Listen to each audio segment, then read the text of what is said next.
Bendito sea el nombre del Elohim de Israel, bendito sea su reino. No me canso de hablar sobre quién es el Elohim de Israel, no me canso de honrarle.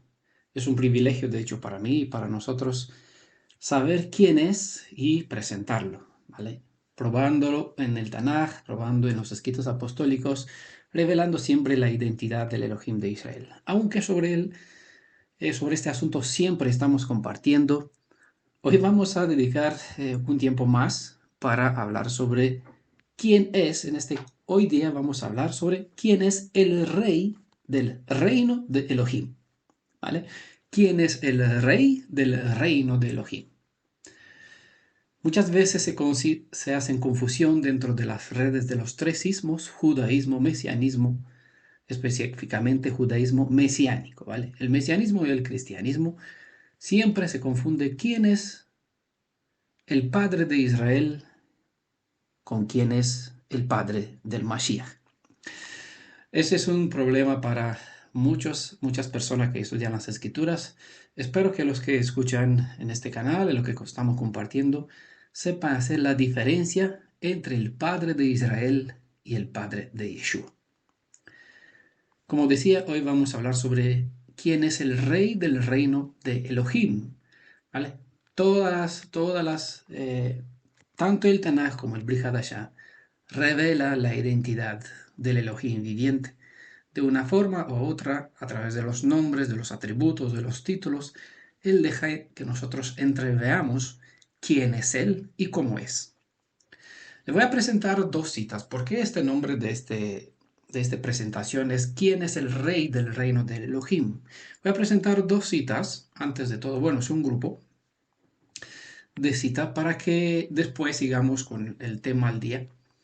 La primera es de Mateo 26, verso 29, y dice, y os digo que desde ahora no beberé de este producto de la vid hasta el día aquel en el que lo beba con vosotros nuevo. ¿Dónde? En el reino de mi Padre. ¿Ah? Con esta cita sería suficiente. Una persona que se limita solamente a una cita, pues puede sacar su propia conclusión, pero sabemos que ninguna doctrina, ninguna enseñanza, ninguna verdad se edifica sobre un solo texto.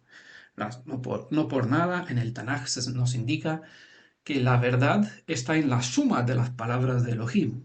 Y también se nos indica que poquito aquí, poquito allá, ley sobre ley, mandato sobre mandato, así están las enseñanzas de Elohim, esparcidas en toda la Biblia, y es nuestro deber buscar. De hecho, en los libros de la sabiduría de los proverbios se indica que Elohim encierra ciertas enseñanzas, las oculta, y es el privilegio de los llamados a ser rey, en este caso, indagar las cosas que Elohim ha escondido para que las encuentre, ¿vale? Quizás parece un juego y quizás algunos no entienden este proceder del Elohim de Israel, del Elohim viviente, pero hay mucha sabiduría y esto tiene que ser así. Por esa razón, muchas personas pues deambulan de un lado a otro sin entender las escrituras, confundiendo al Elohim de Israel con el Padre del Mashiach, no sabe, confundiendo los títulos y los atributos, los términos, sin saber diferenciar por qué una cita se refiere a uno, por qué una cita se refiere a otra, no sabe qué dice uno, a quién se refiere un otro texto, no siempre hay esta confusión, ¿vale? Entonces, si nos limitamos solamente a leer Mateo 26, verso 29, ya aquí descartamos todo el asunto, con eso cerraríamos el tema, ¿no? ¿Quién es el rey del reino de Elohim? Pues bueno, ya sabemos que Yeshua dijo claramente, hasta que él no volverá, no beberá de nuevo del fruto de la vid, ¿no? Y esto lo hará de nuevo en el reino de mi Padre, ¿no? Pero bueno, un día vino a Yeshua, vamos a ver otra cita, vino a Yeshua en un cierto día la madre de Jacob y de Johanán. Esos dos varones eran los hijos de Zebedeo. Son conocidos como Jacobo o Santiago y Juan. ¿Vale? Esos son los nombres como aparece en Reina Valera. Bueno, en alguna parte pone Santiago, en otras ediciones los pone Jacobo, pero a Juan todo lo conoce, ¿no? es posible que Salomé sea la madre de los dos y esposa de Zebedeo. Pero bueno, eso es menos, no tiene nada que ver con el tema, es un dato extra. Un día vino esta mujer, la madre de esos dos varones, a Yeshua y le dice lo siguiente. Bueno, Mateo, la cita está en Mateo 20, verso 21. Llegó delante de Yeshua, así que él le preguntó, ¿qué quieres? Dijo ella, manda que estos dos hijos míos, es decir, Jacob y Johanán, se sienten uno a tu derecha y otro a tu izquierda. ¿Dónde? ¿En el reino de tu padre? No dice, no, en tu reino. Eso, claro, cambia o pone a uno en duda haciéndose preguntar, a ver, ¿el reino de quién es? ¿Del padre? Digo yo, el reino de mi padre. Bueno, esta mujer dice, tu reino. ¿Vale? Hay otra cita hablando de nuevo sobre un día aquel, un ladrón dijo, Lucas capítulo 23, verso 41, y decía, aquel ladrón, Yeshua, acuérdate de mí cuando vengas en tu reino. ¿Vale? Obviamente no vamos a hablar de dos, como sabemos bien, el Shema Israel Adonai Eloheinu, cuando se refiere a la fe hebrea, no se puede hablar de dos reyes, no puede hablar de dos salvadores, no puede hablar de dos esposos, no puede hablar de dos Elohim dentro del Shema Israel, ¿vale? Dentro del Shema, la palabra Ejad identifica únicamente a un solo ser, que en este caso es sobre quien más dedicamos tiempo a hablar. Por eso decía al principio, para mí es un privilegio, es un honor poder hablar sobre quién es el Elohim de Israel, revelar su identidad, contrastando de hecho o probando tanto desde la perspectiva del Tanaj como de la perspectiva de los escritos apostólicos, cuál es la identidad del Elohim del Tanaj. O desde la perspectiva de los escritos apostólicos, quién es Yeshua más allá del Ben Adam, hijo de Adán, ¿no? Uno de sus títulos favoritos, que era Ben Adam. Entonces, este es el asunto y aquí el dilema. ¿Quién es el rey del reino? Yeshua o su padre. El Tanaj declara claramente que habrá un día, ¿cuándo? ¿Cuándo qué?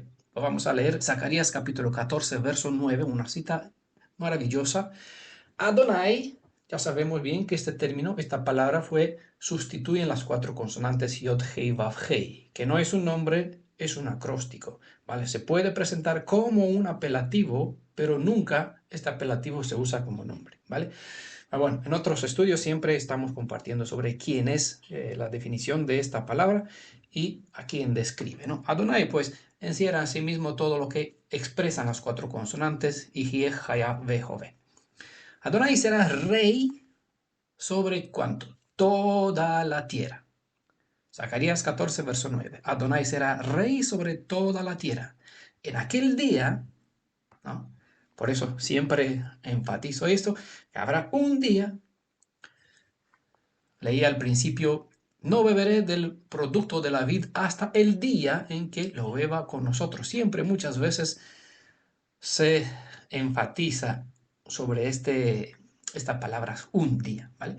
Adonai será rey sobre toda la tierra. En aquel día, Adonai será uno y uno su nombre, ¿vale? Eso es importantísimo. Sobre todo el Tanaj revela la fe y la esperanza del pueblo de Israel y esta las revela expresadas de esta forma. Y de esta forma lo vemos en Isaías, la fe de la esperanza y la esperanza de todo el pueblo de Israel, hasta de nosotros también, está escrita en Isaías capítulo 33, verso 22, porque Adonai es nuestro juez, ¿vale? Eso es importante. Adonai nuestro legislador, Adonai nuestro rey, Él nos salvará. Hay demasiada información aquí, algunas las hemos compartido en otras secciones, en otras profecías al día, sobre por qué Él es juez, el legislador, sobre también por qué Él es rey y quién es. Pero aquí hoy vamos a ver no solamente que Adonai es nuestro rey, sino también Él nos salvará. No sé si hay algún lector del texto hebreo que según la fe hebrea no cree que el que es por derecho el rey soberano de Israel es quien también salvará a Israel. Es verdad que muchos no entienden el énfasis donde dice, Él nos salvará. Y esto porque en realidad no saben quién es el Salvador, aunque todos dicen que sí. En todas partes se encuentran multitudes que mientras leen una cosa, en realidad creen otra. El problema es que al no saber quién es el Salvador, no se puede saber correctamente quién es Adonai, y al revés. Por lo tanto, tampoco a quién pertenece por derecho este reino. Por eso es importante que uno haga diferencia entre el Padre o Elohim de Israel y el Padre o Elohim de Yeshua. ¿Vale? Es importante porque no es lo mismo. Nosotros estamos invitados a entrar en este reino, pero como deben saber, el acceso es condicionado. En Juan capítulo 3, verso 5 se dice, yo te aseguro que quien no nazca de agua y del Espíritu no puede entrar en el reino de Elohim, respondió Yeshua. Entonces hay una condición clarísima. Uno debe nacer de agua y del Espíritu. Obviamente uno debe indagar, investigar qué es lo que eso significa, porque no uno se mete en el agua, ya está bautizado en el nombre de Yeshua y dice, ya estoy cumpliendo. Ah, para nada. Hizo lo que tenía que hacer. Pero como vemos, el reino de Elohim, como se presenta aquí, el que no nació del agua y del espíritu no puede entrar en el reino de Elohim. El reino de Elohim o el reino de los cielos, ¿vale? Es una misma cosa. Hemos estudiado también, hemos presentado por escrito en PDF un estudio que muestra, que indica que el concepto del arrebatamiento no es un concepto bíblico. No vamos a investigar este concepto, sino siempre vamos a ver qué es lo que dicen las escrituras. Cuando una persona entiende lo que dicen las escrituras desde la perspectiva de los editores, de los escritores, del idioma, del pueblo que escribió esta escritura, todas las dogmas, que, como es la del arrebatamiento, quedan descartadas como errada, ¿vale? No hay razón para indagar el error. Hay toda la razón para que uno entienda lo que es verdad, porque si entiende lo que es verdad, sabe mejor descartar lo malo, ¿vale? Entonces, el reino de Elohim y el reino de los cielos trata una y la misma cosa. Es un hebraísmo. Entonces, en este estudio que se llama Herederos del cielo o de la tierra. Bueno, en el estudio presenta bastante claro por qué el reino de los cielos es una metáfora, o el reino de Elohim es una metáfora, es un hebraísmo que describe el lugar que será aquí. En la tierra, en ningún caso hay un reino donde uno va a ir al cielo, va a ir reinando no sé dónde por 1000 años, como interpretan algunos, ¿no? Para nada. Esto no está en la Biblia. Es un concepto mal entendido, mal interpretado, porque, como decía, no se sabe quién es el Salvador, no se conoce quién es el rey, y cómo va a saber uno dónde estará el reino, ¿no? Bueno, muchos conocen teorías sobre el Mashiach como hijo del Elión, pero esto tampoco es suficiente. Es bueno, ¿vale? Eso es bueno. Los demonios también conocen quién es Yeshua y sabe que él es Ben Elión, que es hijo del Altísimo, ¿vale? Y aunque tiemblan a su palabra, no lo reverencian. Por eso no es suficiente el conocimiento. Es bueno, pero no es suficiente, ¿no? Así que no es suficiente que uno sepa cómo se llama en verdad el Mashiach. Y nunca, y aunque esto está muy bueno saberlo, siempre hay que avanzar a por más para saber quién es Él de verdad, para lograr tener intimidad con Él. Porque una persona puede saber muy bien sobre una otra, pero si no logra tener una conexión directa con el personal, eh, está hablando de un conocimiento, pero no puede decir yo conozco a la persona, ¿vale? Mateo 7:27. No todo el que me dice, voy a leer una cita, según aparece en Reina Valera. La voy a leer así a propósito. Y en esta ocasión, aunque en otros En otros estudios hemos hablado mucho más sobre ciertos términos. Aquí voy a dar énfasis a algunas palabras y vamos a ir viendo algunos términos según el concepto, el diccionario, las palabras en griego, para que así se entienda mejor o para que, bueno, a través de ellas podamos llegar a tener respuesta a esta interrogante. ¿Quién es el rey del reino de Elohim? ¿Y qué es lo que dice aquí? Porque es de la cita también principal, porque Adonai nuestro juez, Adonai nuestro legislador, Adonai nuestro rey, Él nos salvará. A pesar de que ese estudio se dedica para ver quién es el rey del reino de Elohim, ¿vale? Siempre nuestro propósito es conocer al rey, ¿no? Y así hablar sobre su identidad o revelar su identidad. Por eso siempre hay que acudir a la raíz de ciertos términos porque dan más énfasis. Muchas veces simplemente hacer lectura del texto en español se carece de todo el conocimiento. Hay demasiados datos que se pierden. Por eso es bueno que indagamos, ¿sabes? Muchas veces en el origen de los términos. Leeré entonces de Reina Valera.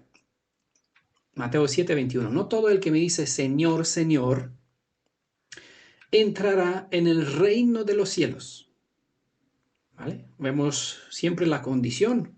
No es suficiente reconocer. Vamos a ver qué es lo que dice aquí.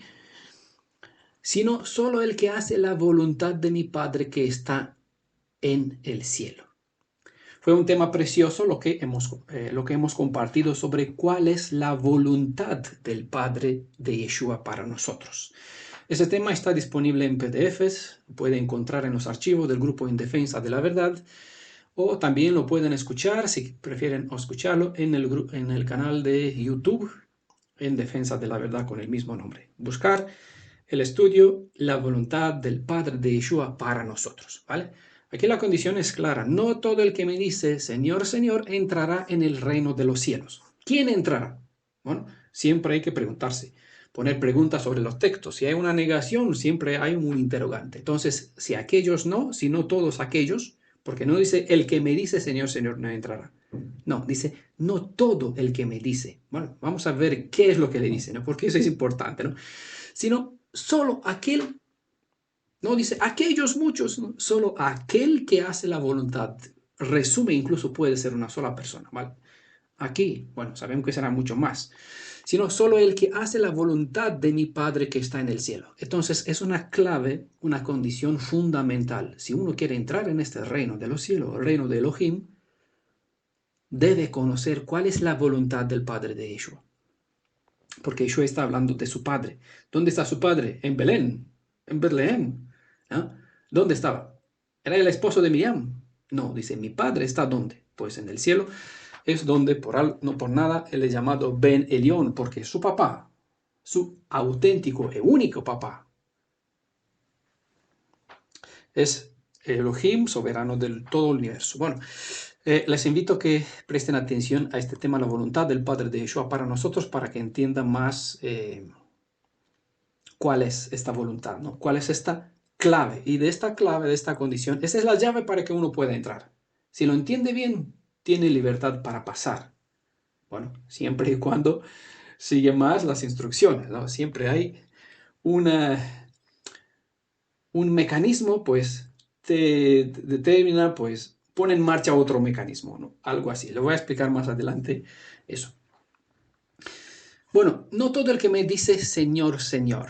En griego no está Señor, Señor, sino está curios, curios. No todo el que me dice curios, curios. Es la palabra que aparece en cada uno. Puede agarrar un interlineal español griego y probar, ¿no? Y mirar esos términos y sería bueno, sería adecuado porque uno, claro, dará más crédito a lo que ve que a lo que me escucha a mí diciendo, porque claro, puede que yo me equivoque, puede que me invento alguna cosa. Así, si uno está comprobando, pues primeramente verá que lo que digo es verdad y si ve que me equivoco, pues igual me puede decir, me hace un favor, ¿no? Porque puedo fallar, ¿no? Así que, por favor, los que quieren, los que pueden, los que desea indagar más, lo que tiene el espíritu de un verdadero Yehudim, ¿qué está haciendo? Pues buscará, indagará a ver si está así o no está así como se presenta, ¿no? Como están escuchando. No todo el que me dice curios, curios, entrará en el reino. Por eso es importante saber quién es y qué es lo que se expresa. Yeshua se identifica con algo, ¿no? Se da así una importancia y las personas que conocen quién es él en realidad, pues se dirige a él en este sentido. Y no todos entrará en el cielo, ¿vale? Por eso es profundo. Curioso, vale, voy a explicar, vamos a hablar un poquito, aunque en otro estudio, como les mencionaba, hemos hablado de este término. Le voy a presentar aquí también porque es importante, ¿no? Curios es una palabra que viene de curros, que básicamente significa supremacía. En este contexto significa la posesión de poder, autoridad, es lo que expresa curios. Supremo en autoridad o controlador. Por implicación, de aquí como forma de respeto se usa como en nuestro lenguaje, desde nuestra perspectiva, es el valor que nosotros damos a este término señor presidente. Cuando decimos señor presidente, señor director, señor uno, que tiene autoridad, tiene poder, es supremo en autoridad, es controlador, soberano, ungido. Este término curios son palabras que sustituyen los términos soberano, ungido, Mashiach, Elohim, amo, señor o dueño, como hemos visto, es más o menos correspondiente a la palabra que hemos estudiado en la segunda parte del capítulo 2 del libro del profeta Oseas. En este capítulo, en esta segunda parte, hemos hablado sobre el origen, quién es Baal, ¿vale? Por eso, curios, señor, dueño y por eso lo digo así en paréntesis, Baal, ¿vale? Para los que escucharon el estudio, lo que lo van a escuchar, pues van a saber más la comparación entre el término griego y el hebreo de curios a Baal. Curios es la forma en que la edición Septuaginta traduce el apelativo de 4 consonantes Yod, Hei, Vav, Hei, ¿vale? Septuaginta traduce el texto del Tanaj. Todo el texto del Tanaj fue escrito desde el del hebreo al griego y en lugar de escribir Adonai, porque no se puede escribir Adonai, ellos pusieron curios, ¿vale? Adonai es el sustituto de las 4 consonantes. En lugar de escribir las 4 consonantes porque sonaba mal el sonido, entonces usaron este término curios, ¿vale? Por igual, pueden comprobarlo ustedes. Entonces, curios es la palabra griega que sustituye lo que expresan los Adonai. El texto griego, en la edición Septuaginta, hizo uso de la palabra curios, ¿vale? Donde en el hebreo estaba Adonai, ¿no? Las 4 consonantes, el tetragramatón. En los escritos apostólicos se usa el mismo término curios multitudes de veces cuando se cita el Tanaj referente a Adonai. Y cuando se refiere a Yeshua también, como pueden ver ustedes en Mateo capítulo 4, verso 7, en Mateo capítulo 1, verso 22, en Santiago capítulo 5, verso 11, en 1 Pedro capítulo 1, verso 25, ¿no? Son citas claramente en el texto español, no lo van a ver, pero cuando pueden comprobar los términos que aparece en el interlineal griego, pueden ver que donde aparece esta palabra, el título está equivocado, Dios o Señor, en griego es kurios, referente a Yeshua. ¿Vale? Yeshua hizo uso de este título no por atrevimiento, sino porque él era y es Ihye Vehove. Era Adonai, Yod He, ¿no? Para dar más crédito a lo que he dicho, pues miren ustedes mismos, para que no la leí yo, voy a citar muchísimos textos como de costumbre, espero que ustedes paren y que puedan leer las citas. Miren Marcos capítulo 5, verso 19, donde él se llamó Curios, ya que fue él mismo quien obró maravilla, y con esto daba a entender que tenía toda la autoridad soberana para hacer lo que hacía, porque él era Adonai en carne humana. Compara con lo escrito en Salmos. Bueno, me voy a ir yo aquí porque lo tengo delante a Salmos capítulo 66 para leer la cita. Cantares, Proverbios, Salmos. Capítulo 66, verso 16. ¿Vale? Dice lo siguiente. Venid a oír y os contaré, vosotros todos los que teméis a Elohim lo que Él ha hecho por mí, ¿no? Es lo mismo que Yeshua instruyó a esta mujer, a una mujer, aquí en Marcos capítulo 5, 19, que se vaya a dar testimonio de lo que Elohim hizo no, hizo para ella. Creo que se trata de una mujer, no recuerdo exactamente. ¿No? Y en este contexto de Marco 5, 19, él se llamó, o en el texto griego aparece este término identificándose a sí mismo, curios. Hay multitudes de citas en los escritos apostólicos en cuales se usa el término curios para referirse a Yeshua. Regresando a lo que expresa en el Tanaj, se expresa en Tanaj en Isaías capítulo 33, verso 22, sobre el énfasis que el rey es quien se declara que Él nos salvará. Leemos en los escritos apostólicos en 2 de Pedro, capítulo 1, verso 1, donde Simón Pedro escribió, siervo y apóstol de Yeshua HaMashiach, a los que por la justicia de nuestro Elohim, tenga en cuenta la palabra y Salvador, Yeshua HaMashiach, les ha cabido en suerte una fe tan preciosa como la nuestra. ¿No? Quizás la mera lectura en español no les abre el entendimiento para ver qué tiene que ver la cita de Pedro con la del profeta Isaías. Por eso, les invito a centrarse en los términos griegos que fueron empleados en el texto apostólico. ¿Vale? Voy a leer de nuevo. Simón Pedro, siervo y apóstol de Yeshua HaMashiach, a los que por la justicia de nuestro Elohim, está aquí el término Theos y Salvador, que es la palabra Soter. ¿De quién está hablando? ¿Del papá de Yeshua? Sí, se cortaría aquí el texto, pero continúa. A los que por la justicia de nuestro Theos y Soter, Yeshua HaMashiach, les ha cabido en suerte una fe tan preciosa como la nuestra. ¿Vale? Entonces, Pedro aquí usa este término Theos y Soter para identificar o para llamar a Yeshua HaMashiach. ¿Vale? Es traducido, aparece en Reina Valera como Dios. Sabe que nosotros no usamos nunca este título porque no tiene nada que ver con el término hebreo Elohim, ya que pertenece por excelencia a una otra deidad que a toda costa se introdujo en el texto hebreo para que Baal, en el texto de los apóstoles, para que Baal, esta deidad cananea, siga siendo venerada a lo largo del tiempo, ¿no? Bueno, yo he quitado esta palabra, he puesto la justicia de nuestro Elohim y Salvador, pero no voy a leer el texto en español, sino voy a leer las palabras en griego para que entendamos qué énfasis, qué fuerza tienen estas palabras. Nuestro Theos y Soter, Yeshua HaMashiach. Theos es un término genérico para una deidad o específicamente para la divinidad suprema, según el caso, ¿no? Puede identificar una deidad suprema o puede ser un término general para hablar de deidades. Los que escucharon el estudio sobre Baal, pues ya entienden mejor la correspondiente entre Theos, ¿no?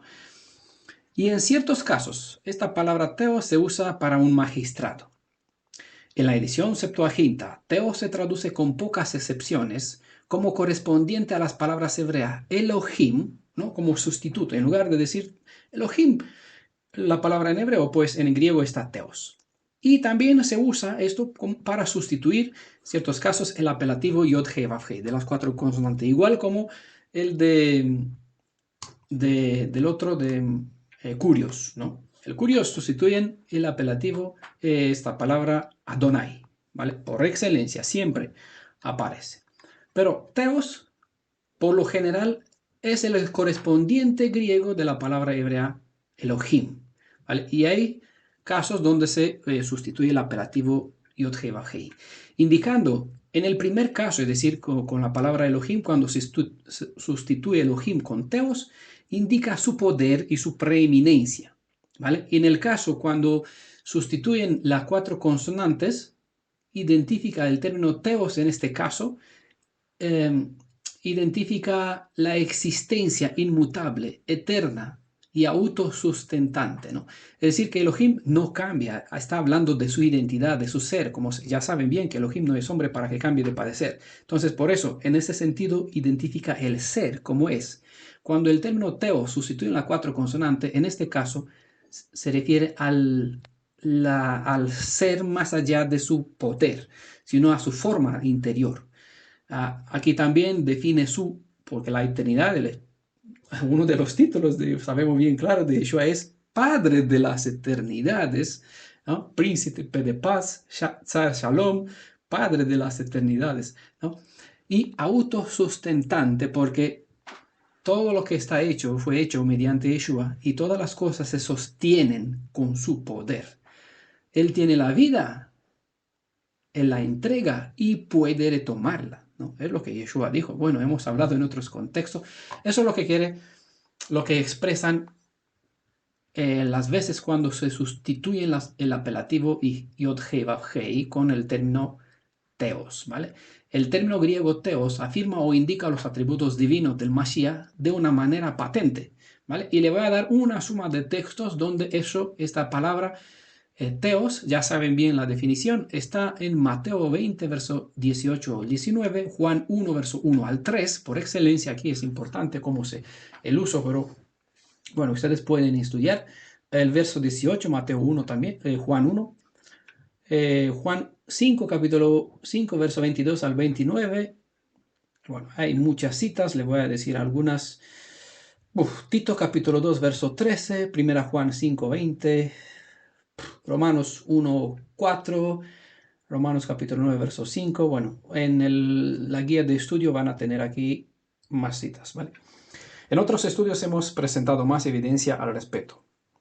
En esta ocasión nos vamos a centrar más en el segundo término griego, no en este que es theos, sino el segundo, ¿vale? Simón Pedro, siervo y apóstol de Yeshua HaMashiach, a los que por la justicia por la justicia, no por el amor. Porque no por nada está usado este término. Fíjense, no voy a entrar en el asunto, pero sabe que siempre recalco esta diferencia entre el amor barato evangélico cristiano y en justicia, que es la Torah. Torah es el fundamento de la ley. La obra de la redención está basada en justicia y se manifiesta también por amor, ¿vale? Hay una justicia que hizo a Yeshua que sea lo que fue para nosotros, lo que estuvo para nosotros Goel. Hay un paquete de leyes, ¿no?, que lo respalda, que lo califica como tal, siendo ¿quién? Nuestro Elohim y Salvador, nuestro Teos y Soter, ¿vale? En este caso, en esta presentación, voy a centrarme más en esta palabra Soter, que se aplica a Yeshua HaMashiach. ¿Por qué? ¿Por qué quiero dar más énfasis a esta palabra Soter? Porque es sobre quién se indica, porque así podemos ver sobre quién se indicaba en el Tanaj que es el Salvador y por lo tanto Rey, ¿vale? Siempre tengan delante esta cita que es maravillosa. Isaías 33, verso 22, porque Adonai nuestro juez, nuestro legislador, nuestro Rey, Él nos salvará, ¿vale? No dice enviará un Salvador, mandará un Salvador, ya procurará, de alguna forma encontrará, no dice, Él nos salvará, ¿vale? Quizás para algunos no es importante este énfasis que Él, pero para nosotros ya sabemos que cuando dice mandaré a Jorge, pues yo no voy a esperar a Marcos que venga. Si va a venir Marcos y va a decir yo soy el Salvador, eh, voy a decir, pues yo espero a Jorge, porque dice, él, Jorge, salvará. En este caso, Elohim no dijo, mandará a uno, dice yo, es decir, yo mismo. Él salvará. ¿Quién? Adonai salvará. ¿Vale? Por eso, en esta ocasión, voy a centrarme más a hablar sobre este término usado en los escritos apostólicos, porque eso nos ayuda más a entender de quién se está hablando en el Tanaj, que es el Rey Salvador. ¿Vale? Soter. Esta palabra significa salvador en griego, libertador, preservador, ¿vale? Es algo parecido a la palabra Yesha. Para los que estudiaron la razón y el porqué del nombre del Redentor ya conocen esta palabra Yesha, de donde viene el nombre de 4 consonantes, Yod, Shin, Vav, Ain. Él salvará, porque a estas 3 consonantes, raíz de la palabra Yesha, estas 3 consonantes se le fue añadida una cuarta o incorporada una cuarta que enfatiza, ¿no? ¿Dónde hay que mirar? Hay que mirar en el que extendió la mano que a causa de la justicia, ¿no?, se dejó traspasado y a él hay que mirar, ¿no? Entonces nuestras miradas tienen que fijarse en el que extendió las manos para ser traspasado. De aquí el, el Vav, ¿no?, que fue Yod, Shin, Vav, Ain, de las 4 consonantes, ¿no? Espero que los que no saben cuál es el nombre del Redentor de Israel, que vayan investigando esos PDF que les recomiendo, esos estudios, porque clarifica mucho más, ¿no?, sobre quién estamos honrando. Aquí hemos, y obviamente revela más cuál es la voluntad y sabemos mejor cómo hacer o cumplir la voluntad del Padre de Yeshua. Todo este conocimiento nos ayuda más a honrar al Padre de Yeshua a medida que nosotros sabemos quién es en realidad su Hijo.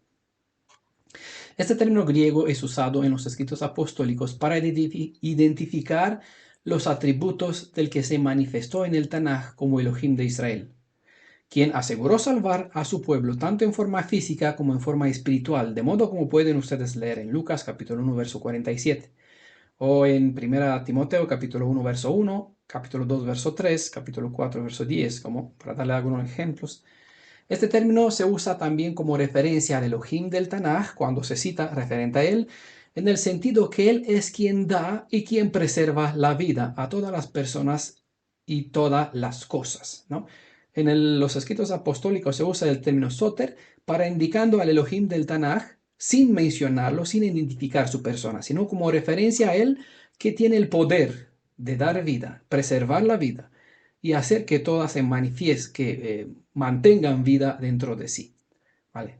Pablo mismo lo explica en Colosenses 1 de quien está hablando. Pero bueno, en este contexto voy a presentar Tito capítulo 1 verso 3, Tito capítulo 2 verso 10, Tito capítulo 3 verso 4, Judas capítulo 1 verso 25, donde se hace énfasis en esta palabra soter para referirse al Elohim del Tanaj, en este caso, quien sostiene, da vida, la sostiene en una persona y también no solamente las personas, sino en todos los seres vivos en este planeta en el cual vivimos todos. El segundo caso es el en cual se usa este término soter, es aplicado esta vez al Mashiach, conforme pueden ver en Lucas capítulo 2, verso 11, Juan 4, verso 42, Hechos capítulo 5, verso 31, Hechos capítulo 13, verso 23, siendo que Yeshua es la cabeza, como soberano de Israel, es quien puede salvar a su pueblo. Así que de nuevo la palabra soter revela en Efesios capítulo 5, verso 23, quién es de verdad el Mashiach. ¿Vale? Si ustedes quieren saberlo, pues vayan a buscar en interlineal Efesios 5:23, buscarán la palabra soter, ya saben a qué se refiere en ese sentido del que tiene poder, porque tiene vida en sí mismo y puede sostener. La vida la aplica en el Tanaj y en los escritos apostólicos se identifica a Yeshua siendo la cabeza de Israel. En el Tanaj no se presenta como la cabeza, se presenta como rey, ¿vale? El esposo es el rey de su esposa, es la cabeza de la esposa, igual como Mashiach es la cabeza del varón, igual como Yeshua a su vez, porque tiene un padre, pues su padre es superior, por ende es el león, está más alto que él. Mi padre es mayor que él, es lo que dijo Yeshua. Eso no significa que él es en este sentido no es el león. Yeshua es el león para nosotros porque es superior a todas las deidades que nos rodea en este mundo y a nosotros, obviamente, que somos criaturas, ¿no? Para nosotros Yeshua es Elohim, el león soberano, todopoderoso, ¿vale? Pero Yeshua, a ser hijo, su padre es superior a él, por ende su padre es más alto que él, más alto que yo, y con razón un hijo, pues, venera, honra, da todo el respeto que corresponde a su papá. Y con razón le llama Elohim. Elohim en el sentido de la expresión hebrea dada teniendo en cuenta el Aleph y el Lamed, lo que significa en su raíz, en el formato paleo-hebreo antiguo, el dirigente, el que es cabeza, el que tiene la vara de reinado, porque el papá de Yeshua es el jefe del clan en este caso, ¿no? Es el padre de familia, le es superior y obviamente le da todo el honor que le corresponde a su propio papá. Bueno, seguimos. Efesios 5:23, Yeshua es la cabeza y soberano de Israel, ¿no? Y es, ¿qué dice todo este contexto? Él es Salvador, se hizo Salvador de su cuerpo, de su pueblo. Bueno, nos adelantamos, ¿verdad? Ya empiezan a saber la respuesta porque las citas son contundentes. Siendo que Yeshua es el sustentador y preservador de Israel, su cuerpo, según se menciona en Filipenses capítulo 3, verso 20, donde está nuestro Padre Yeshua, están sus hijos. Así que somos conciudadanos con los cielos. A pesar de que en cuerpo aún estamos en la tierra, en espíritu somos parte del reino celestial, ya que estando en Yeshua, estamos donde Él está junto a su Papá. Ahora, Él aseguró que volverá para que estemos con Él donde Él estará. ¿Y dónde estará sino en medio de su pueblo? Eh, porque donde está su pueblo están sus súbditos. Su pueblo son sus súbditos de su reino. Un reino son súbditos, pues no tiene sentido, ¿verdad? Entonces, donde está el pueblo, está el reino. Donde él está, bueno, lo que escucharon el estudio igual sobre la letra Beit, conocen la cita del Tanaj, donde, porque le expliqué en su contexto, en su raíz del término, por qué Elohim dijo que quiso hacer morada, pero no para habitar en medio del pueblo, sino adentro del pueblo, ¿no? En los corazones de su pueblo, razón por cual más tarde vino en persona físicamente y tabernaculizó entre los suyos, no puso su morada, ¿no? Se hizo carne. Adonai, hecho carne, pues anduvo, literalmente, prácticamente estuvo en medio de su pueblo y su propósito es morar dentro de sus almas, de las almas de sus hijos, ¿no? Juan 14, también hemos estudiado sobre el Menahem, aquí el verdadero espíritu, el Ruach HaKadosh, quien es también sobre su identidad, también hay otros estudios, hay bastante. El que desea indagar, pues tiempo necesita y disponibilidad. Este entendimiento dio esperanza a los discípulos, que Él volverá, que a pesar de que por un tiempo estarán en el lugar, en el reino de los muertos, para decir así, ¿no? Eh, Llegará el día cuando Yeshua volverá para hacerlos heredar la promesa del reino, ¿no? Esta esperanza, este entendimiento que Yeshua aún estando en Yeshua, son conciudadanos en los lugares celestiales, aunque por un tiempo, debido a que la carne es carne, pues no vive eternamente, en ese sentido se degenera, dadas las condiciones en cuales estamos, eh, pues obviamente morirán. Ya los discípulos llevan muertos, enterrados 2000 años. Esperarán 1000 años más hasta que Yeshua volverá.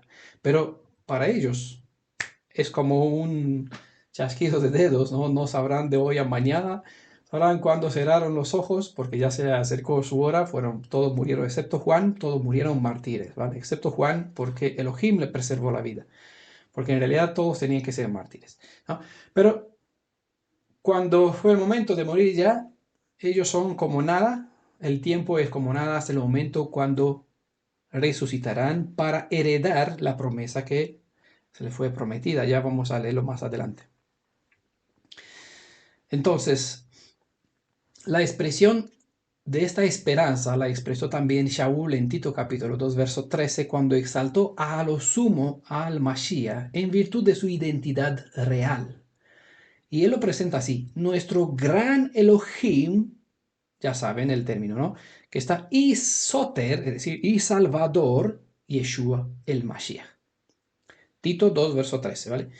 Nuestro gran Elohim y Salvador. ¿Va? Salvador, Soter, está de la palabra griega. En esta cita, el pronombre nuestro, que viene en inmediata relación con el título Elohim, involucra la inclusión de ambos títulos, es decir, Teos y Soter referente a Yeshua. Aquí no se puede sacar para decir, eso se refiere al papá de Yeshua, nuestro gran Elohim, y Soter a Yeshua, quien es nuestro Salvador. No se puede, porque este pronombre nuestro obliga al lector decir o poner los dos títulos, los dos términos juntos, aplicados en este caso porque se nombra a Yeshua HaMashiach. Elohim y Salvador, Teos y Soter, ¿vale? El uso de esos dos términos por igual pueden observarlos en estas siguientes citas, ¿vale? Por igual. 2 Pedro capítulo 2 verso 20, 2 Pedro 3 verso 2, 2 Pedro 3 verso 18, 1 Juan 4 verso 14, donde por excelencia el texto exalta hasta lo sumo a Yeshua. Siendo Elohim, cumplió con todo cuanto prometió sobre la redención de su pueblo, ¿vale?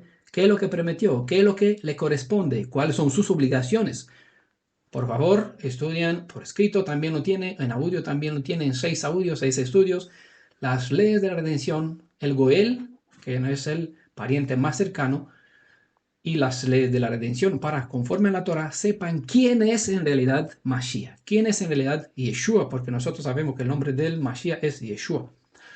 Más, no porque así lo creemos, en el Tanaj incluso así se revela, ¿vale? En el texto hebreo bíblico. Dicho todo esto, ahora pueden entender de una forma más profunda a qué se refirió Pedro hablándonos sobre la misericordia que se nos ha concedido mediante el conocimiento que podemos tener sobre quién es Yeshua, más allá de su apariencia como hijo de Adán. Voy a dar curso a varios versos de las Escrituras. Bueno, serán de 1 Pedro capítulo 1, 11 versos vamos a leer. Es importante. Dice, a vosotros es importante, valdría la pena dedicar muchísimo más tiempo para desmenuzar todo lo que se presenta aquí. Hay demasiada información aquí. A vosotros, no dice al mundo.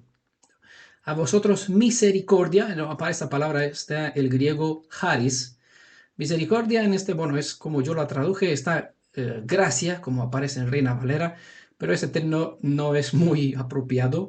En el texto griego está la palabra charis, que prácticamente es o define un favor, es un donativo, algo que se nos concedió. Por eso puse misericordia, ¿vale? Sería más correcto. A vosotros misericordia, algo que Elohim, aunque no merecemos, sabemos bien, Él nos dio. Levítico capítulo 26. ¿Vale? No por vosotros, sino por mi nombre, por lo que prometí. Por eso decía, Él es inmutable. Al principio, cuando se define la identidad de Él, Él no cambia. Por la promesa que hizo a nuestros padres, nos hizo un favor, un donativo, Haris, a vosotros misericordia, ¿vale? Y paz abundantes, ¿vale? Dos cosas, Haris, un favor que no merecemos, y Shalom, eso es paz, abundantes. ¿Cómo viene eso? Porque sí, no viene así. No sé, por el conocimiento de nuestro, ¿quién? Curios, ¿vale? Ya saben, soberano, ¿vale? En otros textos aparece la palabra Adón, ¿vale? Pero Curios es soberano. Y por Adón es más neutro y lo usan los mesiánicos para minimalizar la identidad de Yeshua, porque los mesiánicos no creen que Yeshua es Adonai. Por ende lo pone Adón, neutro. Es Adón y Adonai. Adonai es el padre, Adón es el hijo. No, el texto griego no dice, dice claramente soberano, ¿vale? Curioso, por excelencia, el sumo. Y vamos a saber más adelante por qué. Hay misericordia, hay Haris y Shalom, ¿no? Hay misericordia, hay un favor y paz abundante que nos viene por el conocimiento de nuestro soberano.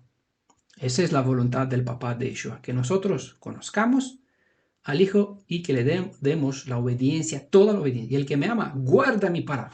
El que conoce a Yeshua, pues ¿qué hace? Guarda su palabra. ¿Cuál es su palabra? Todo lo que está en la Torah. ¿Vale?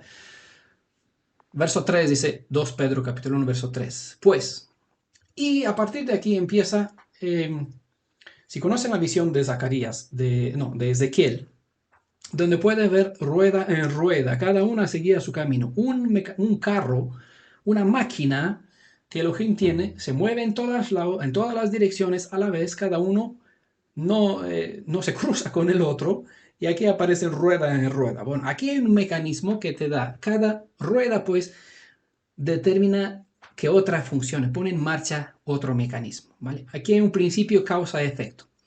Pues su divino poder, ¿qué hizo? ¿El divino poder de quién?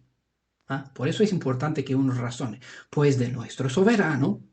¿Qué hizo qué? Pues por misericordia, nos dio paz, nos hizo un favor, nos dio el conocimiento y por su poder nos ha concedido cuanto se refiere a la vida y a la piedad, ¿no? Y claro, eso pone en marcha otro mecanismo. Mediante el conocimiento perfecto del que nos ha llamado por su propia gloria y virtud. Por su propia gloria y virtud. Vamos a ver qué significa esta palabra. Arrete denota propiamente todo aquello que procura una estimación preeminente para una persona o cosa. De aquí eminencia intrínseca, bondad moral, virtual. Y también se refiere de aquí a Elohim en cuanto a todos los valores morales. Bueno, Segunda Pedro capítulo 1 verso 4, por medio de las cuales nos ha sido concedidas las preciosas y sublimes promesas. Entonces vemos que hay un mecanismo aquí en detalle que cada una determina una otra, pone en marcha, ¿no?, otro movimiento, otro atributo, otra característica, otra pieza, otra arma, ¿no?, como quieren llamarle. Por misericordia tenemos conocimiento, ¿vale? Si conocemos a Él, pues ya sabemos su poder divino. En virtud de eso, pues nos concedió la vida, porque la vida está en Él, y también la piedad, la misericordia, mediante el conocimiento, porque si conocemos quién es Él, pues a través de este conocimiento perfecto, del que nos llamó por su propia gloria, y por medio de las cuales, de todo lo que hemos visto ahora, nos ha sido concedidas las preciosas y sublimes promesas, ¿vale? Por su misericordia, por su divino poder, por su abundante paz, misericordia y por todo lo que tiene que ver con la vida, ¿no? Todas las promesas que Él nos dio, pues tenemos aquí preciosas y sublimes promesas para que por ellas os hicierais partícipes de la naturaleza divina, ¿vale? Entonces, para llegar a tener parte de la naturaleza divina, pues hay promesas, hay virtudes. Siempre hay que tener en cuenta camino al revés para entender detenidamente de qué trata. Obviamente, nosotros siempre tenemos nuestra parte de hacer, porque ¿qué hacer? Huyendo de la corrupción que hay en el mundo por la concupiscencia. Elohim hace su parte, nosotros tenemos nuestra parte. Si nosotros huimos de la concupiscencia, pues nos aferramos más a las indicaciones que tenemos de parte de Él y llegamos a formar parte de la naturaleza divina. ¿Cuál es esa naturaleza divina? ¿A qué se refiere? Algo diferente, no es nada especial, sino lo que Adán ha perdido. Es el camino, es decir, ese es el camino que nos ayuda a retroceder para recuperar lo que Adán ha perdido, ¿vale? ¿Qué ha perdido Adán? Pues esta conexión con Elohim. Ha perdido esta identidad, ha pasado a tener naturaleza carnal, pecaminosa, ¿vale? Entonces, si uno vuelve y se aparta de lo que está presentado como corrupción que hay en el mundo por la concupiscencia, pues uno se aferra más, mira más a las leyes de Elohim y esta le ayuda también a emprender el camino hacia la restauración. ¿Cuál es el fin? Recuperar la identidad de Adán que él perdió. Ser hijos de Elohim en la plenitud de todo lo que eso significa. Por esa misma razón, dice el verso 5, poned el mayor empeño en añadir a vuestra fe la virtud, a la virtud el conocimiento, al conocimiento la templanza, a la templanza la tenacidad, a la tenacidad la piedad, que cada una pues pone en movimiento otra y otra. Por eso, un hebreo israelita nunca cesa, nunca se complace, nunca dice, ya sé, suficiente. No hay todavía suficiente. Suficiente, este es cuando vamos a llegar a la plenitud, cuando vamos a ser perfectos. Hasta entonces, pues aquí nos indica paso por paso herramientas claves para que nosotros podamos lograr victoria. A la piedad, dice el verso 7, el amor fraterno.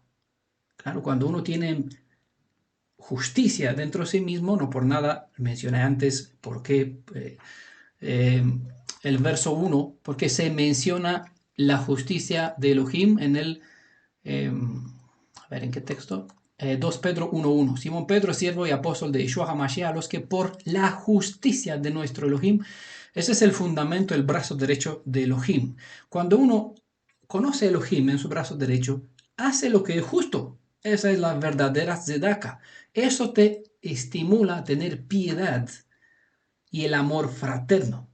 Y el amor fraterno, ¿cómo se actúa? Pues con caridad devuelve, hace lo que es justo y si ve a su hermano en necesidad, va y lo ayuda. ¿Vale? Cuando te dimos nosotros en cárcel? ¿Cuándo te dimos un vaso de agua? ¿Cuándo compartimos una palabra de esperanza? ¿Cuándo, si nosotros tuvimos una bendición que tú nos diste, nosotros te la hemos devuelto? Pues cuando hiciste esto a uno de estos pequeños, ¿no? A mí me lo hicieron. Si a mí no me lo haces, a mi padre no le haces. Entonces lo que hacemos a un hermano nuestro, hacemos a Yeshua, quien es su redentor. ¿Qué hacemos para Yeshua? Hacemos para el papá de Yeshua. Entiendan siempre, este es el funcionamiento correcto del mecanismo. Cuando uno se corta en algún momento, no puede decir, estoy bien con Elohim, estoy bien con el padre de Yeshua. No se conecta a la fuente de vida, quien es el papá de Yeshua, de quien Yeshua tiene vida y de cual nosotros tenemos también vida. Y si nosotros no tenemos vida porque no estamos conectados con su papá, no lo reflejamos en la conexión que tenemos con nuestro hermano. Si no tenemos conexión con nuestro hermano, no podemos decir que estamos bien con Elohim. ¿Vale? Por eso siempre este principio causa-efecto.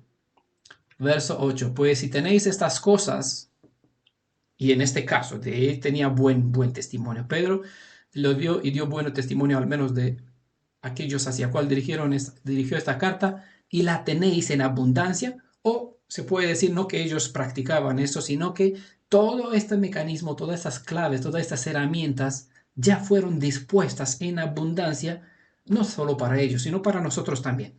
Entonces, si leemos desde esa perspectiva, pues si tenéis estas cosas y las tenemos en abundancia, porque aquí la estamos estudiando y vemos prácticamente, es Torah viva, ¿no?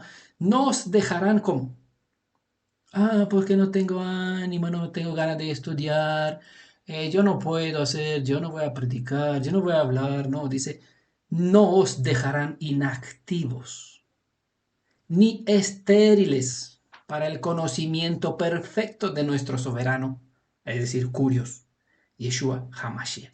Cuando uno se dispone en este camino para adquirir estas armas, para que pueda vivir, este aquí es un desarrollo de lo que ofrece Torah. Cuando uno mira en ella, pues se ve cómo es y ve lo que le falta y te indica, mira, esto necesitas. Y aquí tenemos indicaciones paso por paso para que uno sepa. Y lo tenemos en abundancia. Y el que le tiene aquí no quedará inactivo, no puede decir, Elohim tendrá misericordia, él hará su voluntad con cada... Él sí, buscará otro, pero tú serás un estéril inactivo. Inactivo, y obviamente te faltará el conocimiento, porque quien conoce quién es Yeshua, dice, de su corazón fluirá río, no puede quedar, no puede guardar. Hay un fuego que lo consumirá por dentro, entonces tendrá que salir a hablar por las redes, por los medios que puedan, con sus amigos, donde sea, donde Elohim le guiara. Bueno, seguimos. Verso 9. Quien no las tenga es ciego y corto de vista. ¿Vale? No hay más que decir, ¿vale? Ni voy a comentar. Ha echado al olvido la purificación de sus pecados pasados. Porque quien no vive en la luz de todas las verdades, fácilmente llega, como dijo también Pedro, llegará a negar al Mashiach, porque hay quien está aquí al acecho, a la puerta, cuando uno la abra, cuando se queda así, bueno, no voy a hacer nada. Cuando uno pensará de alabar a través de la música, escuchando música para alabar, alzar su alma para honrar al Elohim viviente, ¿no? Cuando uno deja de estudiar porque dice, ya sé bastante, ya eso se encargará, ya se preocupará, ya tiene quien predicar, ¿no? Quien compartir. Dice, quien no las tenga es ciego y corto de vista. Ha echado al olvido la purificación de sus pecados pasados. Olvidó la misericordia que recibió cuando Elohim le llamó de la oscuridad a la luz. Y no quiere hacer que otros también salgan. No se dispone que a otros también salgan. Por tanto, ese verso dice, hermanos, poned el mayor empeño en afianzar vuestra vocación, y vuestra elección. Obrando así, nunca caeréis. ¿Qué más? Que no hay más que decir. Obrando así, nunca caeréis. Pero el que no obra así, se deja inactivo, llega a ser un estéril, perderá el conocimiento sobre el soberano, Yeshua. Porque claramente, al que poco tiene y no va a trabajar con lo poco que tiene, se le quitará lo poco que tiene. Verso 11 y el último, pues así se os dará amplia entrada. El que obra así, ya vimos al principio, no el que me dice curios, curios, soberano, soberano, es decir, reconoce la potestad de Yeshua como los demonios también. Sabían bien, sabemos nosotros quién eres. Y bien lo presentaba. Ben Elión. ¿No? Él sabía qué lugar ocupa Yeshua y temblaba su nombre. Abandonaba su presa hasta la naturaleza.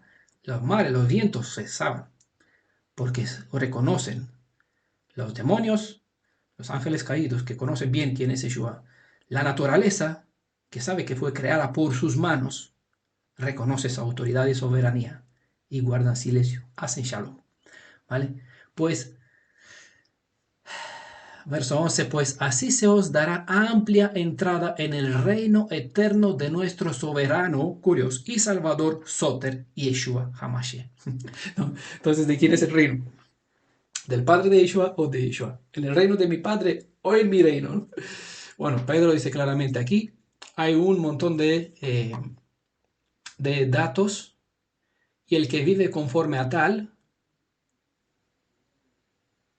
dirá, soberano, soberano, reconocerá la autoridad, la identidad de Yeshua, y al obrar conforme el que me ama guarda mi palabra, conforme así, no estará inactivo, no estará estéril, no estará corto de vista, no olvidará lo que él hizo lo que el Redentor hizo para él, se dispondrá para ayudar a sus hermanos más, tendrá acceso a amplia, dice, amplia entrada. Así se os dará amplia entrada. ¿Puedes saber quién entrará, quién será redimido? Algunos dicen, pero ¿quién te crees tú? No, yo no necesito, nosotros no creemos nadie, porque todas las respuestas están aquí. Y si uno conoce lo que aquí está escrito, tiene la respuesta. No es un prepotente, no es uno que se cree todo, porque nosotros creemos lo que es nuestro. Y lo que es nuestro es honra, es poder, es autoridad, es dominio propio, es identidad de uno que puede decir, sí, sé bien, es lo que creo. Y no lo dice por prepotencia, sino porque fue una persona que estudió, se dispuso a aprender, prestó atención, oído inteligente y simplemente lo sabe. Entonces cuando lo sabe, pues lo presenta. Tú entrarás, tú no entrarás. ¿Por qué? Porque mira, aquí hay detalles en detalles. Quien no entrará, ¿por qué no entrará? Quien entrará, pues mira, si obrará así, ya, obviamente entrará, tiene plena entrada, ¿vale? Bueno, bien se sabe que todos quieren las bendiciones como grato regalo, y esto es así, ya que nuestro Elohim nos regala todo, pero esto no significa que nosotros no tenemos nuestra parte en hacernos dignos de esos regalos. Así bien, siempre y cuando damos prioridad a las cosas que el cielo nos provee, vamos a tener fuerza para vencer sobre las aflicciones y las preocupaciones de la vida diaria. Lucas capítulo 12, verso 31 al 32 dice claramente, nos insta, buscad más bien su reino. Y estas cosas se os darán por añadidura. No temas, pequeño rebaño, porque vuestro Padre les ha parecido bien daros a vosotros el reino. Buscad el reino. Se refiere a indagar sobre los valores que tienen este reino, ya que al conocerlos, estos son claves para poder vencer el mal. Todo lo demás es botín de la victoria. No sé más fácil cómo explicarlo, ¿vale? Buscad el reino. Aquí Pedro nos da una lista. El que obra conforme a esto tendrá victoria sobre todas las demás problemas, es decir, los tomará con más facilidad. Tarde o temprano lo tomará por encima, ¿no? Tendrá como regalo, como botín. Regresando a una cita que hemos leído al principio, encontramos a Pablo hablando sobre el papá de Yeshua y escribió Shaul así, Pablo. Colosenses capítulo 1, verso 3 al 14 dice, Él, hablando del padre de Yeshua, Él nos libró, hablando del papá del Mashiach de Yeshua, Él nos libró del dominio de la oscuridad y nos trasladó, ¿dónde? Al reino de su amado Hijo, en quien tenemos redención. ¿Dónde tenemos redención? En su amado Hijo. Y también el perdón de pecados. Seguramente a más de uno les cuesta entender esta cita. La cita obviamente honra al papá de Yeshua porque nos rescató del reino de la maldad, pero él no lo hizo en realidad. ¿Cómo nos rescató? ¿Cómo nos libró? Al darnos a su Hijo, quien siendo que Yeshua se dispuso a redimirnos, nos libró de la muerte eterna. ¿Vale? A pesar de que fue Yeshua quien nos libró del dominio de la oscuridad mediante la obra de la redención, todo esto lo tenemos mediante la benevolencia de su propio Padre. ¿Qué hubiese sido de nosotros si el papá de nuestro Padre no le hubiese permitido a su Hijo ser nuestro soberano y redentor? Como pueden apreciar, a pesar de que Yeshua es nuestro Elohim y Padre Redentor, Él tiene a su propio Padre, quien para Él es soberano, de modo como Yeshua para nosotros es soberano. El papá de Yeshua, siendo Elión, es decir, altísimo sobre su Hijo, es amo de todo el universo, cosa que incluye la tierra. Por eso ha sido declarado, eh, eh, Él declaró, bueno, esa es la cita, declara que este reino, esta tierra, es reino de su Hijo. Desde la fundación del mundo, le voy a decir por qué. Adán fue hecho rey sobre la tierra, mas él concedió el dominio y la autoridad a un enemigo disfrazado. Adán concedió el dominio y la autoridad a un enemigo disfrazado.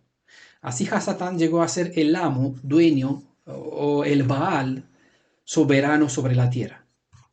Al momento de disponerse Yeshua a ser redentor del ser humano, estando sobre el madero, pagó el precio del rescate para redimir al hombre vendido al maligno y a la vez recobró el derecho de soberanía sobre todo cuanto al principio se le entregó al primer Adán. Nuestro primer padre nos vendió en los brazos de la muerte, pero Yeshua se dispuso a recuperar todo cuanto Adán perdió, así que mediante la muerte y la resurrección de Yeshua, él se convertía en el segundo Adán, quien puede engendrar para la vida eterna y por lo tanto proveer una herencia eterna. Dicho todo esto, ahora pueden entender mejor la siguiente cita. Mateo 25:34 dice, entonces dirá el rey a los de su derecha, venid benditos de mi Padre, ¿vale? Recibid la herencia del reino, una herencia preparada para quién, para vosotros, dice, porque a vosotros vuestro Padre les preparó, le dio vimos antes, ¿no? Es para que vuelvan a la cita Lucas 12, 31, 32, buscad el reino de Elohim y estas cosas se os darán por añadidura, no temáis pequeño rebaño, porque a vuestro Padre les ha parecido bien daros a vosotros el reino.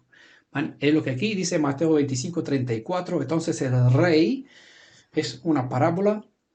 ¿Quién es el rey? El rey de Israel. Dirá a los de su derecha, venid benditos de mi Padre. Claro, uno puede decir que el rey, en este caso, si fuera el Elohim del Tanaj, quien piensa que es el papá de Yeshua, ¿cómo podría decir benditos de mi Padre?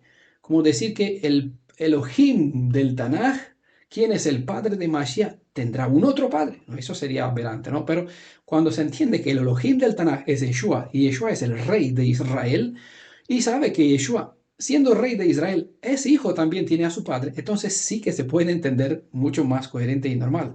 Venid benditos de mi Padre, recibid la herencia del reino preparado para vosotros ¿desde cuándo? Desde la fundación del mundo. Y esto obviamente porque el plan de redención fue diseñado desde antes de que ocurra el pecado. Es importante saber que Yeshua es rey por un doble derecho, es decir, por ser descendiente directo del linaje real de la casa de David, por lo tanto tiene por excelencia derecho a ser rey sobre Israel. y también por un derecho espiritual mediante el cual, siendo que se hizo nuestro Goel, dispuesto a pagar el precio por el pecado cometido, empezando con Adán hasta el último redimido, al recuperar los privilegios perdidos por Adán, está en su pleno derecho de ser llamado Rey soberano sobre toda la superficie de nuestro planeta. Volviendo ahora a leer de nuevo la cita inicial, entenderán mejor cuándo, cómo y por qué Adonai tendrá un nombre majestuoso sobre toda la tierra. Zacarías 14, verso 9. Adonai será rey sobre toda la tierra. En aquel día Adonai será uno y uno su nombre. En virtud de aquel día se nos aconsejó orar de esta forma, expresar nuestro vivo anhelo para que esto llegue ya. Es en Lucas capítulo 11, verso 2, y mejor conocen la cita en Mateo capítulo 6, verso 9 al 10, dice, ustedes deben orar así. Padre nuestro que estás en los cielos, santificado sea tu nombre. Pero bueno, para santificar un nombre debemos saber quién es y por qué es tan importante y conocer, ¿no? Obviamente lo que expresa, tanto como nombre propio como lo que expresa el nombre en cuanto a la identidad de la persona. Venga tu reino. Y es lo que nosotros deseamos, tenemos que desear. Hágase tu voluntad en la tierra como en el cielo. Toda la voluntad del Elohim viviente ha sido expresada dentro de la Torah. Entonces, es nuestro deseo y dice, la propia naturaleza clama para la revelación de los hijos de Elohim.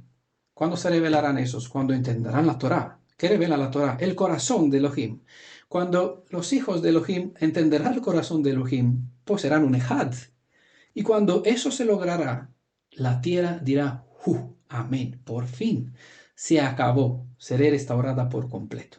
¿Vale? Obviamente para eso, eh, por lástima, tenemos que esperar, y la tierra entera, la naturaleza debe esperar 1000 años más, hasta que eso se logrará por completo. Pero desde antes nosotros sabemos que esto así ocurrirá. El plan de redención está desarrollado delante de nosotros, tanto en los escritos apostólicos como en el Tanaj. El reino de los cielos o el reino de Elohim es donde estará Elohim como rey. En los días de Yeshua, el reino estaba en medio del pueblo de Judea, mas ellos no lo veían porque ni entendían ni miraban donde tenían que mirar. ¿Vale? Pueden leer Lucas capítulo 17, verso 20 a 22 para que entiendan mejor eso. Mientras los demás judíos no veían ni entendían cómo y dónde estaba el reino del rey, algunos que decidieron seguir a Yeshua incluso conocían cómo emprender el camino hacia este reino. En Lucas 22, verso 28 a 30 dice, vosotros sois los que habéis preservado conmigo en mis pruebas. Yo, por mi parte, dispongo un reino para vosotros, como mi Padre lo dispuso para mí, para que comáis y bebáis a mi mesa en mi reino, y os sentéis sobre tronos para juzgar a las 12 tribus de Israel. Para dar más crédito a sus promesas, dijo Yeshua referente a Juan. Cita Mateo capítulo 16, verso 28. Yo os aseguro, entre los aquí presentes hay algunos que no gustarán la muerte hasta que vean, ¿vale?, al hijo de Adán, es decir, hablando sobre Yeshua, él mismo sobre sí en la tercera persona, venir ¿dónde? En su reino, ¿vale? Juan presenció, mediante ciertas visiones, el momento del retorno de Yeshua y todo cuanto tendrá lugar en aquel contexto. La indicación era que no morirá antes de ver tales sucesos, y no quiere decir que Juan no murió nunca, otra cosa que se puede interpretar por aquí. Obviamente no todo el que dice creer en Yeshua entrará en su reino. ¿Y por qué esto? Porque eso está claro. Pablo escribió así, Efesios capítulo 5, verso 5, dice, porque sabéis esto, que ninguno que practica la inmoralidad sexual, inmundo, idolatra o en forma de avaricia, algunos resumen de lo que también aparece en Apocalipsis, último capítulo, tiene herencia en el reino del Mashiach y de Elohim, hablando en este caso referente al papá de Yeshua. Así que por una parte vemos que el reino es del padre de Yeshua, dice Yeshua, en el reino de mi padre. Vemos que nosotros nos dirigimos a él, tu reino, y vemos que también Shaul menciona aquí el reino del Mashiach y de Elohim. Como pueden apreciar, Pablo pone una igualdad entre Yeshua y su padre en cuanto al reino de los cielos o de Israel. Así que mientras desde nuestra perspectiva el reino es de Yeshua por doble derecho, como hemos visto, desde la perspectiva de Yeshua como hijo, él honra a su padre haciéndolo rey del reino. De la misma forma, Juan dijo que la salvación es de Elohim, hablando en este caso del papá de Yeshua, y del Cordero, en este caso hablando de Yeshua, porque él es el Cordero por excelencia, nuestro el Redentor. Es decir, la salvación, dice Yohanan, es de los dos. Pero sabemos que no hay dos salvadores. Pero igual, las escrituras nos enseñan que el plan de redención, el papá de Yeshua, nos dio salvación al darnos al Salvador. ¿Vale? El papá de Yeshua no es quien nos salva. Él nos dio la salvación en Yeshua, quien es nuestro Salvador. Entonces, ¿a quién damos la honra como mediante esta palabra soter que está en griego? Pues a Yeshua. Eso no significa que no honramos a papá de Yeshua, no reconocemos que la salvación nos viene del Padre de Yeshua. De hecho, todo lo contrario, engrandeciendo a Yeshua, siendo él el Soter por excelencia, el que nos trae la Yesha, la salvación, el que nos trae la redención. Pues engrandecemos al papá de Yeshua, porque si no fuera por él, no tendríamos Salvador alguno. ¿Vale? Nunca cuando exaltamos hasta lo máximo a Yeshua no significa que no valoramos, que no honramos a su Padre. Todo lo contrario. Desde la perspectiva de las Escrituras, desde la voluntad del Padre de Yeshua, este es el orden de hacer las cosas. Honrar a Yeshua, honramos a su Padre. No honramos a Yeshua, de ninguna forma honramos al papá de Yeshua. ¿Vale? No hay conflicto para entender esto cuando se presta atención a lo que Yeshua afirmó, que todo cuanto tiene su propio Padre es suyo. Lo dijo en Juan capítulo 16, verso 15. De mismo modo, como los redimidos están en Yeshua, según se menciona en Juan capítulo 17, verso 23, todo cuanto posee Yeshua es también de su Padre, ya que Yeshua está en su Padre. En este orden de ideas leemos que Pablo combina en una misma cita una suma de referencia de todo el Tanaj. Y voy a hacer lectura de algunas citas. 1 Corintios 15, verso 22, pues del mismo modo como en Adán mueren todos, así también todos revivirán en Mashiach, pero cada cual a su rango. Mashiach como primicia, luego los de Mashiach en su venida. ¿Cuándo resucitarán? Pues cuando Él volverá, ¿no? Dentro de 1000 años. Luego llegará el fin. Entonces el rapto habla de algo aquí, no habla nada, porque los que murieron no resucitarán hasta que Él volverá. ¿Vale? ¿Cuándo volverá? Dentro de 1000 años. Entiendan, y aunque no me creen, pues bueno, lo verán.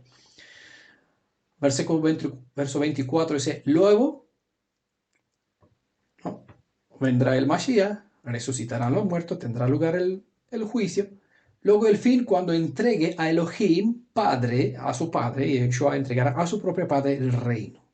Después, ¿cuándo? Después de haber destruido todo principado, dominio y potestad, ¿no? Entonces tendrá lugar todo lo que está en Ezequiel 38, la última guerra, el mismo enemigo pues tendrá su tumba y la muerte por completamente destruida, porque debe él reinar, es aquí donde cita a los salmos, hasta que ponga a todos sus enemigos bajo sus pies. El último enemigo en de ser destruido será la muerte, lo que nos decía, porque ha sometido todas las cosas bajo sus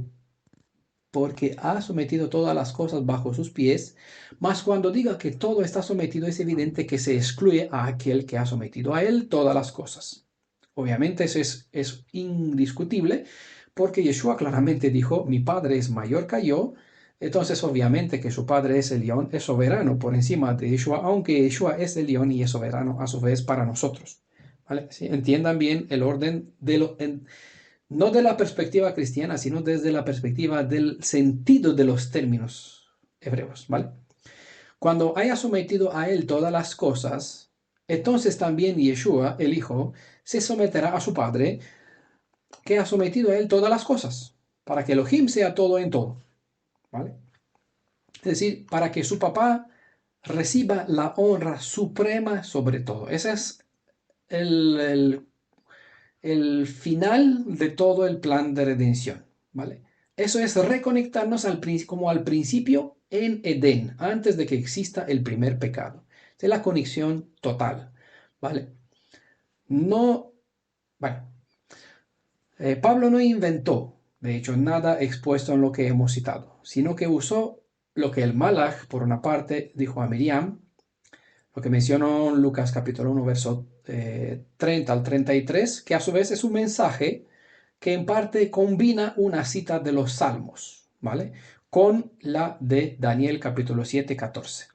Entonces, todo lo que está presentando aquí, bueno, hay muchas más citas a cual hace referencia Shaul en 1 Corintios 15 al 22 al 28, pero por una parte está haciendo, invocando, ¿no?, lo que el Malach mencionó a Lucas, en Lucas capítulo 1, verso 30 a 33, hacia Miriam, parte de palabras que citan los salmos, y Saúl hace referencia a los salmos, a las palabras del Malach y a Daniel, ¿vale? Daniel 7:14 y el verso 18 dice, a él, aquí en él, a Yeshua ben Adam, porque era Yeshua el hijo de Adán, se le dio, ¿qué se le dio? Imperio, honor y reino, y todos los pueblos, naciones y lenguas les sirvieron. Su imperio es un imperio eterno que nunca pasará, y su reino no será destruido jamás, ¿vale? Y verso 18, los que han de recibir el reino, ¿quiénes son? Los santos del Altísimo.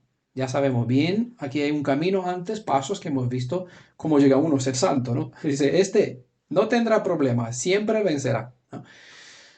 Y tendrán la puerta abierta para el reino, obviamente, ¿no? Pero aquí en Daniel 7:18 dice, los santos del Altísimo serán quien poseen el reino eternamente por los siglos de los siglos. Amén.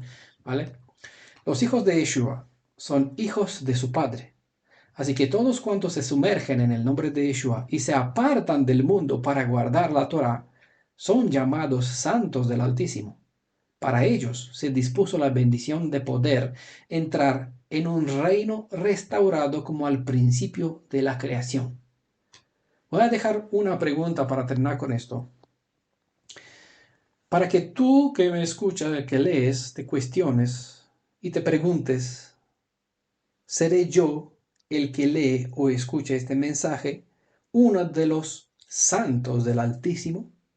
O te pregunto yo, ¿serás tú uno de ellos? Espero que todos puedan decir amén y que digan sí lo seré, porque me esforzaré seguir todos los pasos, todos los caminos, todas las indicaciones que están en la Torah, que no están en Brit Hadashah, a fin de poder entrar en este reino, a fin de saber por qué Yeshua es Curios, por excelencia soberano, es Soter, por excelencia salvador, porque al hacer así, al tener este conocimiento, no solamente vamos a tener una entrada, pero también hasta entonces aquí dice, no vamos a quedar inactivos, no vamos a quedar estériles, no vamos a carecer del conocimiento perfecto de nuestro soberano, es decir, todo lo que necesitamos saber. Nunca, dice, nunca, el que obra así, nunca caerá, ¿vale? Aunque el enemigo se esfuerza en engañar incluso a los elegidos, ¿vale? Las indicaciones, el que se mantiene así, nunca caerá. Pues sea la Yeshua toda la honra para la voluntad eterna del Papá de Yeshua, para que se cumpla a nosotros todas las promesas que Él nos dio, a medida que nosotros nos disponemos, centrarnos en ellas para vivir conforme a ellas. Que Él nos haga dignos de su reino y que nosotros nos esforcemos para estar a la altura de este llamado. Sea el nombre de Yeshua bendito para siempre. Amén. Shalom a todos.